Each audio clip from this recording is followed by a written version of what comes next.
BNP মহাসচিব মির্জা ফখরুল ইসলাম আলমগীরের সঙ্গে বৈঠক করেছেন বাংলাদেশে দক্ষিণ কোরিয়ার রাষ্ট্রদূত পার্ক ইয়ং-সেক। চেয়ারপারসনের গুলশান কার্যালয়ে বৈঠকে বাংলাদেশ কোরিয়ার অর্থনৈতিক সহযোগিতার নানা দিক নিয়ে আলোচনা হয়। এছাড়াও শেখ হাসিনা সরকারের পতনের পর বাংলাদেশের পরিস্থিতি, অন্তর্বর্তীকালীন সরকারের সংস্কার সহ নানা উদ্যোগ, অর্থনৈতিক রাজনীতির বিভিন্ন দিক নিয়ে আলোচনা করেন তারা।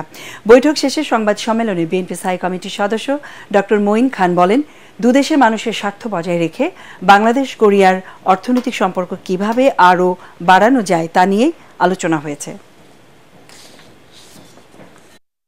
কোরিয়া কিন্তু কোনো রাজনৈতিক উদ্দেশ্য নিয়ে বাংলাদেশে আসেনি, তারা অর্থনৈতিক সহযোগিতার উদ্দেশ্য নিয়ে এসেছে যাতে করে কোরিয়া এবং বাংলাদেশ উভয় দেশের জনগণ এ থেকে উপকৃত হতে পারে। সেটাই হচ্ছে কোরিয়া বাংলাদেশের যে সম্পর্ক, সেই সম্পর্কের মূল নীতি।